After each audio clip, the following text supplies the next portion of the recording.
Hey everyone, welcome to another video. Today we're going to talk about issue number 1 of Ultimate Black Panther, written by Bryan Hill. But before we dive into the story, I want to ask you a favor. If you enjoy this video, please leave a like and a comment to help the channel grow. Now this issue opens in West Africa, with villagers hard at work, doing all they can to accomplish their job. Until out of nowhere, a blast of energy vaporized them into nothingness. Now, these devastating blasts originated from several armed troops storming towards the onlookers, for these soldiers were led by 2 suited individuals in black and white suits. And in their names, they claim these lands for themselves. So as the troops overran the village, we see 2 soldiers watching in the distance. Now one of them wanted to act, as the other chose to restrain them both, for he wanted to bring this information to the king. So as the 2 warriors faded into the forest and make their retreat, they speak of the anger of Ra and Khonshu, and how soon they will know the justice of Wakanda.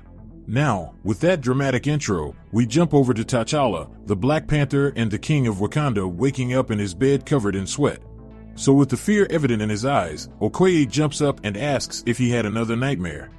But with T'Challa being who he is, he tells his wife, there is no need for pleasantries here, for they both are equals. In which Okoye responds by saying, not in the eyes of traditions, and not in the eyes of the people, for he is her king and she is his wife. Now with those words, T'Challa makes his way to the massive window at the edge of his room and overlooks the city of Wakanda before him. For in his words, traditions must change. So with that established, T'Challa's ship touched down upon a landing pad, and following that, he made his way to the Citadel of Knowledge overlooking the city, with soldiers flanking both sides. Now his reason for visiting on this day was to meet with the former king of Wakanda and his father, T'Chaka. And upon seeing his son, T'Chaka asks if his son was still plagued with dreams. In which the new king dismisses the nightmares as just dreams. But with that said, T'Chaka states that sometimes dreams could be the gods' way of speaking to him, and perhaps he should listen to their advice and speak with the divine mother of the Vodoukan. Now this right here was the last thing he wanted to hear, for T'Challa believes all the Vodoukan wants is his servitude to her signs and wishes. And if the Black Panther was being truthful, he does not trust them in the slightest. Now this was something T'Chaka agreed with, but he also counseled his son on recognizing their power. But blinded by his youth, T'Challa proclaims that their power lies in superstition and fear. Now at this moment is when T'Chaka drops some knowledge on the king. He tells his son to hide his intentions because they can sense his doubt. He then tells him to share his dreams and show them that he is willing to listen. Because as a king, he should keep them close while he decides their fate, because one should only know they are an enemy to a king after they have been destroyed. Now that afternoon T'Challa makes his way to the temple of the Vodoukan, and once there he meets with the matron Amala. And after he tells her of his dreams, she asks him what did he learn from them. In which the Black Panther responds by saying, he learns from books not dreams, for he is not his father. Now this comment brought a smile to the woman's lips, because she goes on to tell him that the Vodoukan have served this kingdom since the birth of Wakanda. And during that time, they was used as their connection to the gods. And because of her duty, the matron offers the king some counsel. She tells him, in meditation, they have sensed violent enemies in their midst and outside of their walls. So it would be in his best interest to trust no one. For his dreams warns him and the gods are on his side, but gods can also be fickle. Now that causes T'Challa to look on in disbelief, as he proclaims he refuses to rule in paranoia. But that is when the matron corrects him by saying, you will not rule in paranoia but rather awareness. And as his servants, they will act as his eyes. So with that reassurance given, we skip over to the royal palace, to where T'Challa is meeting with the 2 warriors from the beginning of the issue. And during this interaction, they fill him in on everything they witnessed, and then go as far as to volunteer to marshal a small group of warriors and track down the marauders and take them out. So with the news delivered, the Black Panther dismisses their suggestion and tells them they are free to go. So as they exited the throne room, Shuri turned to her brother and questioned why he refused to act.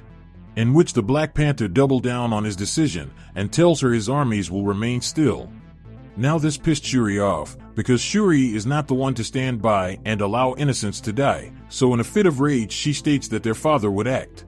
Now this prompted the Black Panther to stand from his throne, because he never said they wouldn't act. He just said that they would not enter into war without the proper information. Because in order to act, they will need reconnaissance, they will need to know what they want and why they want it. And once all that information is gathered, and only then will he consider war.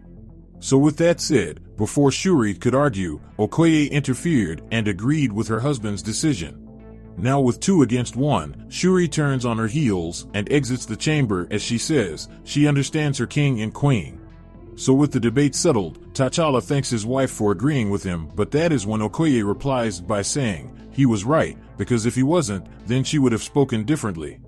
Now during their interaction, T'Challa brings up how Shuri wants war, but that is when Okoye corrects him by saying it isn't Shuri that wants it, but rather the Dora Milaje, for they are the ones who want war, and they also want Shuri's genius to help them wage it.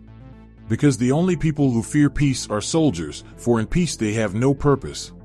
And with that said, Okoye exits the chamber saying she doesn't envy him today, for his crown is heavy. So with that conversation over, we jump over to Shuri talking with Ebony, the captain of arms for the Dora Milaje.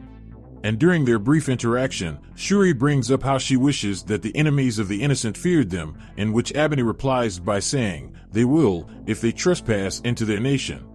So speaking of the innocents, we jump over to a child in West Africa playing with a ball, until it rolls near the soldier's foot from earlier. And just like before, they lifted their weapons in the name of their masters and prepared to fire. But unlike last time, they were quickly cut down by a masked individual. So as the soldiers lay in a pool of their own blood, the masked man ordered the kid to run, for more soldiers were on their way. So as a helicopter appeared overhead, the masked man called out for his love to act and blessed them with her power.